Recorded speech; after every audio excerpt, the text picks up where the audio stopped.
'Tis the Smartman Show with Brian and Nate. I am Nate. I am Brian. And episode 7. Holy moly, we made it again. Didn't think we'd get past 2.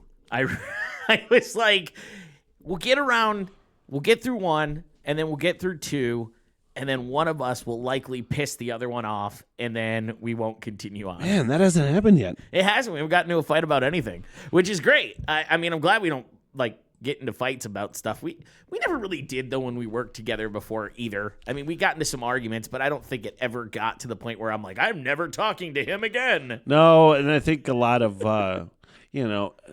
the way that I'm trying to do this podcast now with you, I've gone into it like really understanding that, you were an asshole and I was right. Yeah, no, that's not even close.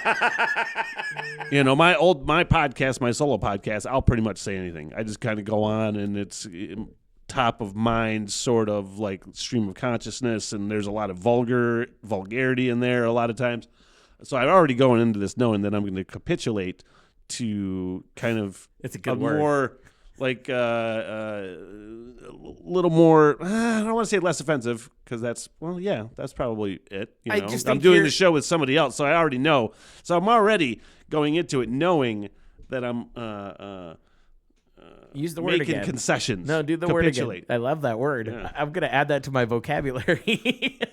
Seriously, I love that word. It just sounds good. It rolls off the tongue, man. Good. So, I already know that there's no need to fight. There's no need. We used to fight I don't want to say quite a bit, but I'm very, We just argued over dumb stuff. I mean, it wasn't like, it never was to the point where I'm like, I'm not talking to that dude anymore, or you were like, screw that guy. It was always almost brotherly, I think, in our arguments. It was over stupid stuff, and it never lasted more than, a couple of hours. Do you recall any of them ever being bad? I don't. No. Most of them. I can think of 3 coworkers that you almost punched in the face, and I don't think I've ever come close to that. I wanted to once, but no. I'm talking about just like the most of our disagreements had to do with just like personal. What's the best way to put this? Like taste, personal taste. Yeah, personal. You know what taste. I mean? Just personal taste and. What was the word that you used recently in one of the podcasts? No, smarmy. You have a very smarmy approach to things like music and movies. You think you're better than everybody. See, that's I think that's ridiculous assuming on your part. I just saw the face you used to make when you were getting ready to. I think that's a ridiculous assessment and assumption on your part that think I'm better than everybody. We just talked about it in the last episode with your bullshit movies that you like, and that they're all the same. So when you look at something and you can see it's not a high quality, the song sounds the same as every other song. The movie looks and sounds the same as every other movie, but yet I'm too cool to like it. I'm really trying to figure that part out. We started off. What did we just start off with? We just started off talking about how we don't argue. Poked you into this. Do you not see that? I literally poked you into this. I know how to poke the bear. Were you trying? A little bit, yes. Yes. When you say things like I feel like I'm better than do. You, when you say things like I don't feel like I'm I feel like I'm better than other people because I don't like what you like. I mean, I think I'm better than people. I've already talked about it. I wear real watches, not your little digital pansy ones. You're honestly, sometimes I think you might be the worst human. And then there's times where I'm like, you know what? I actually really like you, and I want to like do things like this with you. And then I sit down and you remind me why you piss me off sometimes. I absolutely love that. It was so easy to push you off that ledge. Although I want to be very careful because I am in your home and there are places where you could hide a body.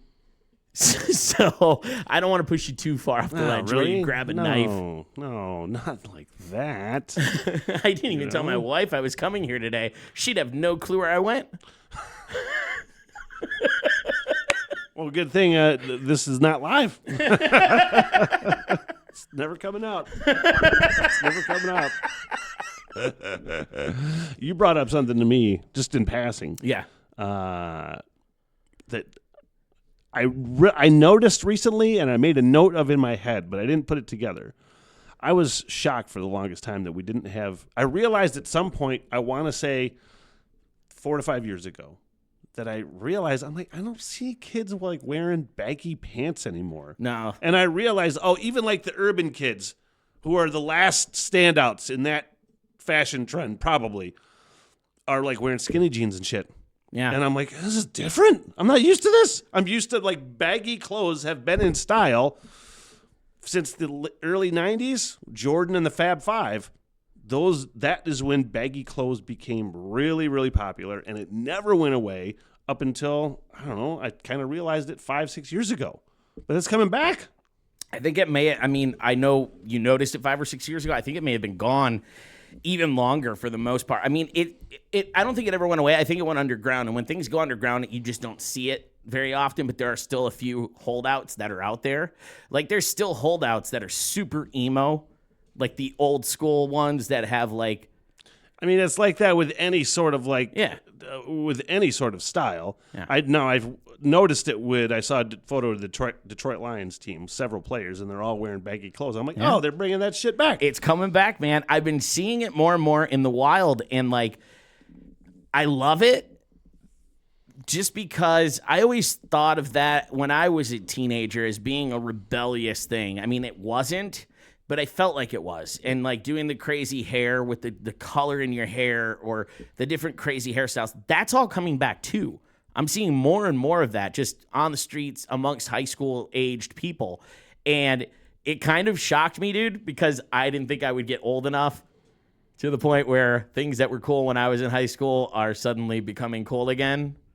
And I'm at that it's point. just like, I don't know. I saw however long ago, I saw, mostly women, but they're wearing like flannel, especially around their waist, which was something you did back in the day. Plus, I don't know. I know mullets went away for a long time. Oh, they're big now. Rightfully so. Yeah. But God dang it. It is the worst. I hate seeing it. My nephew just jumped on the train. Man, what is wrong with people? It wasn't cool back then. It's the country stars. All the big country stars right now are rocking the mullet. I can't do it, man. I can't take it. It's just like, I will see some people on some videos that I watch, I watch like Pat McAfee. There's guys with mullet on there. They're everywhere. They're have everywhere. Hair right now that's long enough. We could ultimately cut it into a mullet. And I'm doing a solo podcast about this very thing, and I don't want to talk too much about it because I do have it already. Throw it out there.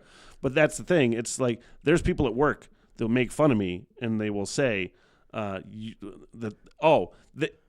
2 to 3 people at work that say, we want you to be this legendary local superhero like the Traverse City Batman, like Traverse City Bigfoot, or whatever what these stupid things are. They came up with a name, Captain Mullet. They're like, you could cut your hair into a mullet. I'm like, no. I'm like, the one dude at work already has long hair. You could really just cut a mullet. And I'm like, I don't understand the fascination. I don't understand the fascination. I just think at some point, somebody who's considered cool already makes a decision to do something that's completely off the charts weird when you think about it, but then there's people that look up to them start to do it too. Man, I can't stand it. And it just goes down the chain like that. I mean, it's really hard. That's one of those things where I really, really struggle with like judging people when they have fucking mullets. And it's one of the few like fashion trends. There is a couple other ones that I could probably think of if I need to, but like mullets are the one where I'm just like, I'm really looking down on you as a person. I'm really making all these bullshit assumptions about you, and I wish I wasn't, but my brain does it.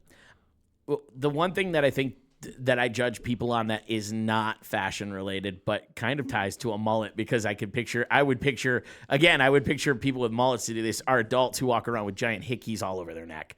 I absolutely judge people for that, and instantly in my mind says, okay, adults walking around with a bunch of hickeys on their neck likely to have a mullet.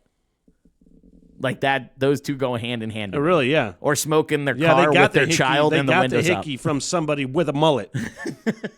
You associate it with meth. You associate it with Bush Light and all that garbage, you know. That's what you associate it with. And I mean, like, honestly, well, at least to me, like baggy pants, that's a sign of like that's a hip hop thing, right? Like that's where it started. That's kind of where it's always been for me. It got into the suburbs, obviously, and everybody started wearing fucking pants. Jenkos, man, that became such a massive thing in the late '90s, early 2000s. What is that? Jenkos? Jenko, JNCO. That's a type of jean. That I remember them. Flared out super wide at the bottom. Stupid. Well, I'll tell you this: the one thing that kids that are turning to that now are gonna learn to hate about them is when it rains and you're wearing Jenkos, that water that gets on the bottom of your pant just slowly migrates up. There's no stopping it. And before you know it, half of your pants are just soaked, waterlogged, and you're carrying around an extra 10 pounds on them. I saw some chick or a young woman post like an old school photo from like early 2000s with those. Yeah. And I'm just like, it's hilarious, man. I don't remember disliking it back then. I remember thinking it was kind of ridiculous, just especially like the new metal fashion. That's kind of what we're talking about right there. It's a very new metal fashion. And I remember just kind of going, oh boy, it was kind of just like my same thoughts about that music, where I was just like, oh boy, that's like, I don't know if I like all this. I fell somewhere. It was a weird thing. This is my high school era we're talking about, by the way. As a 40-year-old, I would have been 18, 17, 16-ish when all that was going on in the late 90s, early 2000s. And I had this weird mix of style because it was fairly preppy, but then also I loved the look of the baggy jeans. So I started to wear like the baggy jeans, but I would wear like a collared shirt with it. And then next thing I know, I'm wearing visors and spiking Liberty spikes through them, and then added chains. At one point, I was wearing shiny shirts with dragons on them. Do you remember those? Yeah, I think so. That was like a big thing, man. And I didn't really know. I was in that stage of my life where now I know what I am. I'm no matter what time of year, black t-shirt, hoodie guy. That's me, man. That's my comfort. That's what I like to wear. That's who I am. Back then, I didn't know. I was kind of experimenting, so I was mixing all these weird fashions together and trying to see what fit for me, and none of it worked. It really makes me happy in a way that I have never been fashionable, ever. I have no idea. Like when I was a freshman in high school, like skids were popular, and skids were MC Hammer pants. Kind of, yeah. And something. But I did have a mullet back then. I did see a picture. I did of have you a mullet back then. But I had a rat tail. Does that count? Is that close enough? Kind of. It's it's believe it or not, and I didn't think you could get more ghetto than a mullet, but it is an even more ghetto mullet. I went to Catholic school. There's a little more meth in the end of that hair. Oh, that's hurtful. I went to Catholic school. You couldn't have haircuts like that, and so I had to tuck my rat tail under the collar of my shirt. And occasionally it would pop out, and there was this nun, and I love her. I do. She was a little old lady, and every now and then when it would pop out, she'd grab it and tug it. And just be like, put that away. And I'll never forget that. I'll never forget that point in my life when I had a rat tail. I had lines shaved in the side of my head. Of course you did. Of course I did. Yeah. It was style back then, man. Don't knock it. But yeah, no. And then the rat tail, and I just remember the nun she'd grab it if it came out from under the collar, and she'd just tug it. Not hard, not painful. Even back in the day when, again, I was wearing skids or anything, I still didn't have any idea about like I didn't feel comfortable being fashionable or anything like that. Yeah. And I didn't wear that stuff for long. It eventually just became like just jeans all the time or shorts. And like, can we talk about the one era that I do know that you told me about of your childhood choices in clothing when you ended up in a gang? Yeah, but that was the same era. Yeah. That was the same era, but I wasn't like... You weren't in a gang, but like... I wasn't like... I still wasn't like stylish. I wasn't wearing like... It was a starter jacket, right? Well, I didn't have a starter jacket. Oh. I was poor, dude. We couldn't afford clothes like that. Well, I was poor. Well, that's bad. I'm laughing. That made it sound like I was You were laughing at laughing. you being not Sure, at you it being was. poor. Yeah, no, no, that's of not course at you what you were being doing, poor. you know? Stop it. You know? But no, I remember you were telling me that you and your boys, and there's probably some girls in that crew too. No, it was just guys. Just guys. You would wear the Raiders colors. Yeah, no, that would. Well, there was several that would. I didn't have that. But I mean, there was, we called ourselves the Raiders posse. But I mean, you did call yours? I didn't realize that. Yeah. I thought that's what the paper named you. No, I think we called ourselves that. And then like word floated around. We freshman, sophomore in high school. Small town too. too. Small town. It was nothing really. Yeah. Just us. It was just kids doing dumb shit, and then doing normal. Well, kind of not normal, but like halfway destructive teenager stuff. Yeah. And then it became this like big to do that there was a gang called the Raiders posse. But I mean, the point is like, it's not the point. But I didn't dress like that. I didn't know the style. It wasn't cool. It wasn't you trying to be cool. It's just what you guys did, is what you're saying. You weren't trying to be cool. It's just what you did. Yeah, I was not in a gang. I stress that. I won't lie, dude. I mean, that era of my life, I was trying so hard to be cool. Like that's why I was trying out all the different styles, because I didn't know what crew or what type of people. You know how everything's stereotypical when you're in high school. Yeah. Nerds, jocks, there's just different groups of people. I didn't really know where I fit in, and I didn't know what to do to fit in. And so I was just trying all these different things. And like I said, like one day I would look like a kid who would go to raves. Another day I would look like, I wanted to be some sort of rapper. The next day I was as preppy as could be in my Abercrombie and Fitch. Like I couldn't get it together. I could not. I wonder get what it we together. would have thought of each other in high school. Well, I hated myself in high school, so I'm sure you would have hated me. I would have hated you, I'm sure. My wife and I talk about it, though. I would have hated you. Absolutely never hung around my wife in high school. But I mean, I would have never hung out with you. I would have seen you in school and thought, oh my God, this kid, I don't think I can, like, you know what I mean? But like, but I think most of that was because I was super withdrawn. Yeah. I got like made fun of all the time. So I was just super withdrawn. I was almost never in class because I just didn't want to be there. It was just not a good thing. It was not a good place for me to be. And I don't think I was withdrawn. I wanted to fit in somewhere, so I tried to fit in with everybody. And I think in doing so, I only alienated myself more.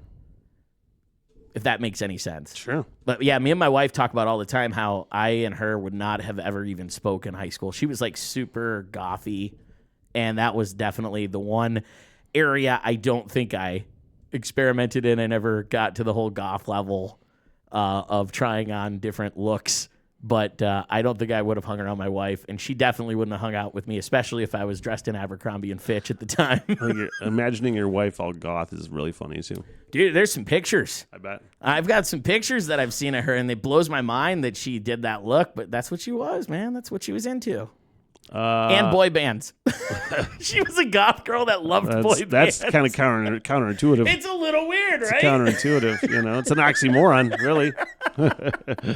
All right, let's switch gears and have a technology conversation. I don't know where this is going to go. I don't know how to really intro it, but there's two sides that we have of the technological age conversation. Yeah. Where you had something you wanted to come in with today, a very specific story that you haven't told me yet, but it's generally about how technology is great. Okay, that's the short version. But I also had this story about a word that defines how terrible technology maybe can be and is getting. And I love the word, by the way. I love. So I don't know.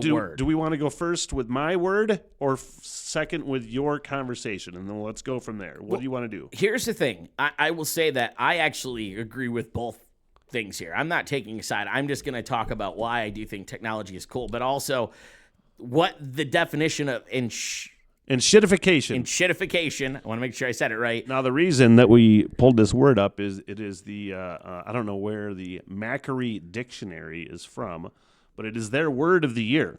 Yeah. Enshittification. And it really, thankfully, brought up a Wikipedia article about this word. There were a couple, runner-ups for this word. I think raw dog was one, or raw dog in life. You hear that term all the time. I think that was one, and there was another one. But that's neither here nor there, because enshittification is the term, also known as crapification and platform decay, is a pattern in which online products and services decline in quality. Initially, vendors create high-quality offerings of the stuff we know and love that we've seen on social media and Reddit and all that stuff for years and years and years. And you're like, wow, this is awesome. They then degrade those offerings to better serve business customers, and finally degrade their services to users and business customers to maximize profits for shareholders. The quality goes down. The quality of the algorithm goes down. Yeah, because I think they're aiming towards a lot of the bro tech culture, and it affects how it affects us. Right. You know? I feel like coined in 2022. What was that? I feel like in general, I feel like every company that starts out great ends up going down the enshittification simply from a customer service standpoint. I mean, you and I have talked about this before, but just the fact that you can't get somebody on the phone if you're having an issue with a product, it takes forever to get to a real person. And they do it on purpose. I know for a fact, I'm not going to say the company, but I know the person in the company, they literally put people on hold for long periods of time in hopes of getting them to hang up so they don't have to deal with them. Well, I could just say from doing, like YouTube and things like that, and it is so involved in how, like, if there's an issue with a video or an algorithm, or you're trying to figure something out, to try to get any sort of like real, like productive, and I will say YouTube is a lot better than other ones I've worked with, but when you're trying to get a good productive answer to a question that you're doing, or you screwed something up and you don't know where it's screwed up and they're telling you screwed up, it's so hard to like find a right answer. Get clarification. You can't talk to anybody. It is all AI on those things. Yeah, AI is the one thing technology I'm not a huge fan of. There's a There's a blog post that was published in January 2023. Here is how platforms die. First, they are good to their users. Then they abuse their users to make things better for their business customers. Finally, they abuse those business customers to claw back all the value for themselves. Then they die. I call this enshittification. It is a seemingly inevitable consequence arising from the combination of the ease of changing how a platform allocates value, combined with the nature of a two-sided market, where a platform sits between buyers and sellers, hold each other hostage to the other, raking off an ever larger share of the value that passes between them. I think a good example is Facebook. When Facebook was created, it was created for the people who used it. Now it's geared towards the advertisers more than it is the people. Look at your feed on Facebook. It went from being friends and family. I guess that's most TV too, right? Yeah. It could be most, and any media, radio, TV, even movies now, when you got to sit through a half an hour, 45 minutes of fucking commercials before your movie starts, before the previews start. I have to say, my new favorite thing that happens in TV series is the product placement that they do. Sometimes it's so over the top bad. Well, we're watching Ted Lasso, and we've covered it for several episodes. It's filled with so much Apple stuff in there. Yeah. It makes me go, oh, stop. Like a nice big close-up of the Apple logo on the phone. Yeah. It's interesting to me. I know this is sidetracking. I'm sorry, but Apple doesn't allow bad guys to use their phones in movies and TV shows. No. It's like, seriously, they're not allowed to have an Apple product as a bad guy. That's so funny. Oh, my God. Just laugh. That's so hilarious. Hey, man, they got to protect the brand. So that's enshittification. Quality goes down. Essentially, for everything that we're doing, I mean, mostly, it's responsible in all of those areas. Everything that we do is getting enshittified. Enshittified. Crapified. Can I talk about the other side of technology? All right, so why is it awesome? There are advancements made every day, obviously, that are insane. Like, there's people that are being born now that will live to 130 years old because of the technology that happens with medical and all of that stuff. And that's all cool. 130, man, that's something to think about. I mean, there's people living into their 120s now, but with the health capabilities. Is it really? Because I feel like still it's like 105 is like the max. I don't see anybody living past 105. Look up oldest person that ever lived. I swear to God, somebody was in their 120s. Honestly, let's not do that, because then somebody could live to 140. It doesn't necessarily mean. What is the median age? What's the average? Isn't it 77 for men and 78 for women? 80 for 75 to 80 for men and women. 75 and 80. Yeah. Anyway, yeah. But I mean, I don't know how. I'm not saying that there's not more majority there's not of people living to 120. There are people who have lived to be that old. How many old. people live to 120? Just put oldest person who ever lived. It doesn't matter. But we're not talking. That doesn't have anything to do with the conversation. I'm not talking about like a general amount of people living to 130. I'm just saying somebody out there will see 130 years old because of technology. Only one person has been verified to live past 120 years old. Yeah, and she was 122 and 164 days. And you know what? When you hit 122, you have to give them that 164 days as well on top of it. Here's a study from 2023 from Popular Mechanics, by the way. Oh, what's it saying? Exactly what I said. One doesn't say exactly what you say. Well, it doesn't say 130. Humans will break the longevity record and live past 122. Hell yeah, they will. Okay, so it is not even close to what you said. I just simply... You said... There's all sorts of people living to 120. I did not say there's all sorts of people. My point was that it will happen because of technology. And that's not, you know what? That's not even the technology I want to talk about. I was trying to give an example. Let me give you the technology I was talking about. So easy for me to push your buttons. You dick. No, even old school technology. And here's why. This to me is the coolest thing. I was 2 or 3 when my grandfather died. We have no videos of him where I could hear his voice. Yeah. My parents are moving right now, and they found a cassette tape. Wow. From some time before he died in the early 80s, and it has my grandfather and my grandmother on it. At that time, that was a technological advancement that he could record his voice. I am going to get to hear my grandfather's voice for the first time ever when my parents come up here and visit. Are they going to did they digitally transfer? Did they transfer that to a digital format? We will. We're actually going to go to the record store. They're helping us out because they have a bunch of cassette players there, so that we can listen to it. Suggest getting it transferred before you even play it, because what if it's screwed up or something and they go, then you got to bring it back in if the tape goes all out of whatever. I was so excited to possibly hear my grandfather's voice, and then now you've just filled my entire body from toe to head with anxiety over the fact that I might put it into a cassette player and it turns to dust. No. Right now, I'm thinking of like what we talked about before, the inner monologue, because right now I am thinking about my grandparents. Yep. All 4 of them. And I know exactly what they sound like, and I can hear their voice in my head right now. And I wonder because have you heard? Did you ever hear your grandfather speak? You never heard them speak. Never. No. Okay. I have no idea what he sounds like. I assume, because I feel like most people end up sounding in some form like their parent. I have to assume that when he spoke, he sounds something similar to me, my brother, and my father, because we do all sound very similar when you were on the phone. Specifically. So I'm guessing he sounds like us, but I don't know because I've never heard his voice.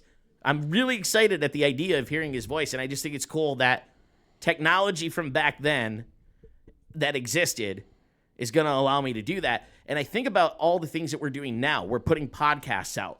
We're recording ourselves on video. This is all going up on the internet. It will live on forever, dude. Oh, I say this all the time. Nobody's ever heard it because, for obvious reasons.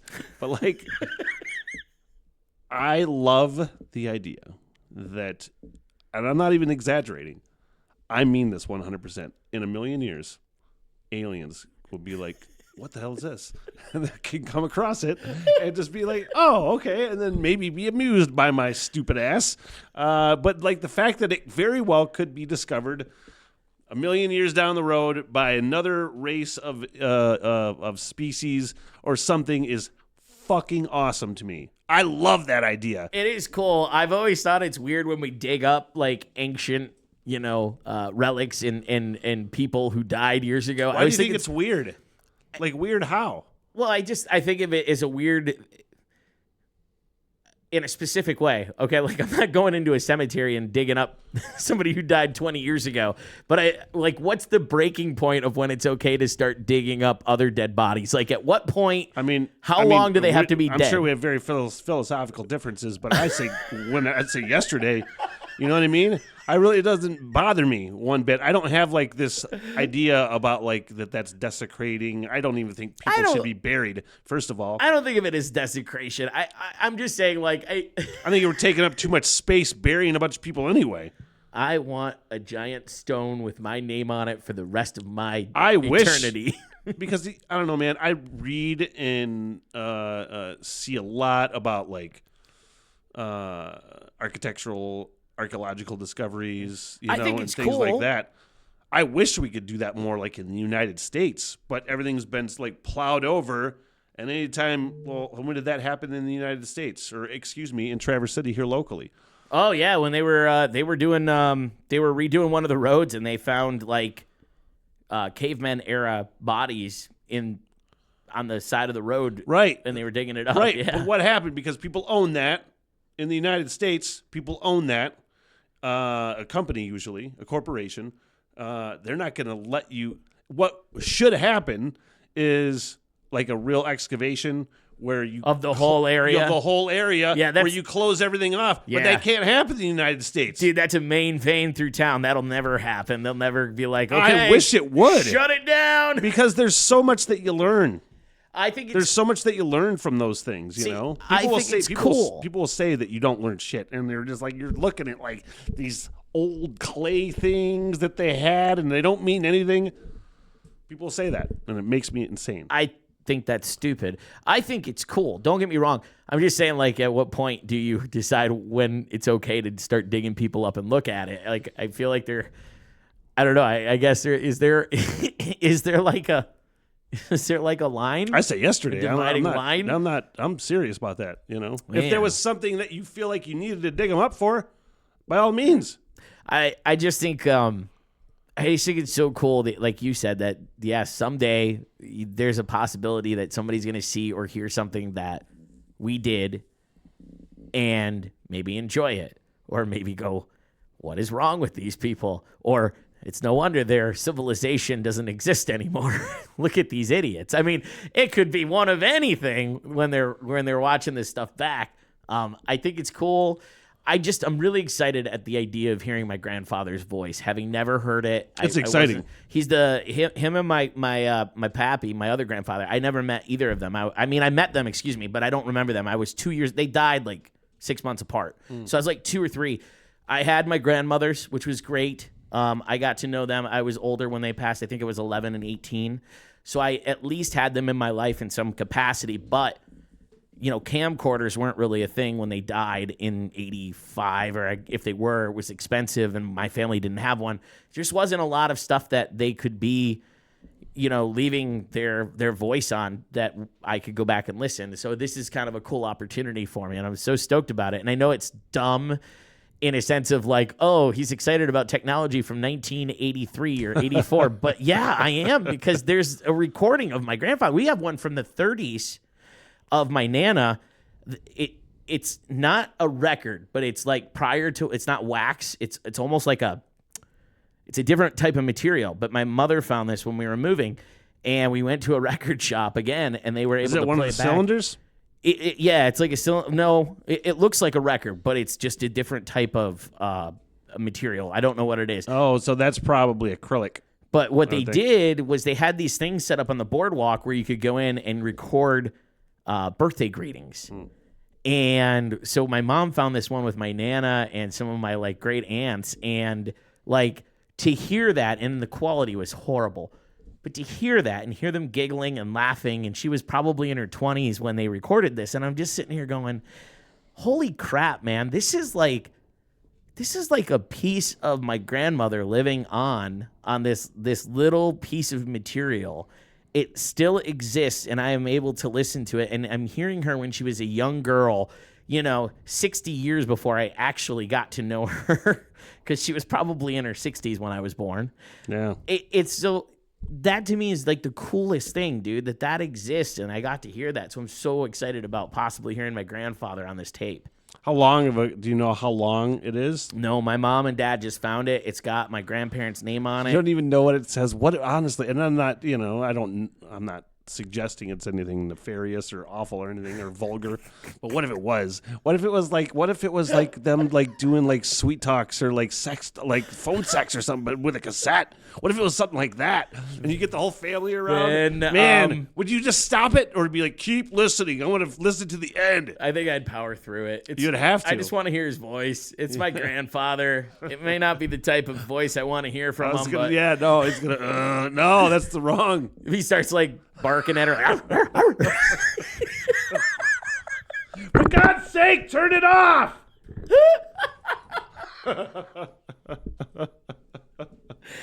Oh, so much to look forward to. Oh, I wish you well. I hope it goes well. But I, too, am a big fan of technology and what it can afford on those angles as well. You're just excited that this could be like one of those moments that absolutely just destroys me as a human being when I find out my grandma and grandpa were into bondage. Why would I hope for something like that?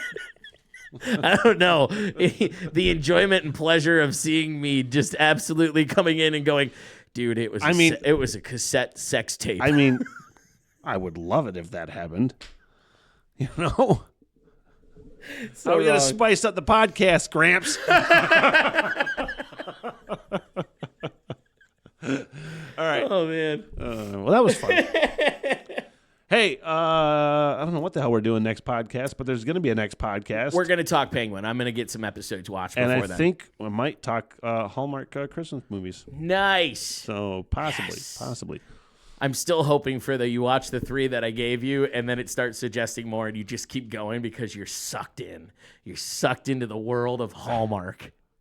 I mean, probably not going to happen, but I mean, you never know. I'm telling you, I didn't think I'd like them when Kat started watching them, and then I couldn't stop. I'm going to try to watch them with an open mind.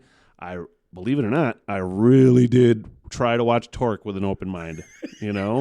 I didn't expect that you would with that one. I mean, I straight up told you would hate it before I made you watch that movie. I just couldn't get over the fact of knowing that there was a moment in time where Smitty is going to be watching a movie where 2 people are using their motorcycles to do ninja kicks and punches with them. And I couldn't get past the thought of that in my brain and what it might look like, so I had to have it play out for real. Because I'm sure it was not a good face you were making. I don't remember, but it was probably somewhere along the lines of confused and angry, confused and just blank, and just like, oh god, just trying to input this horrible information into my brain. Once I do start watching and find the time to watch more of my homework assignments, I do want to make you watch Mean Girls, and it is not me trying to be. I've heard it's all right. It looks is a all right. legitimately entertaining movie. I'm sure it is. It's funny, dude. I know Tina Fey's in it. I know Rachel McAdams is in it. Yeah. It's just never been on my radar. But Lacey Chabert is in it, and that's what's most important. You have to watch it on a Wednesday, and you have to wear pink when you do it. You'll understand when you see the face. You're making the confused, angry face again with a little bit of a smile. That's it for episode 7. Smartman Show. Brian and Nate. I'm Nate. I'm Brian.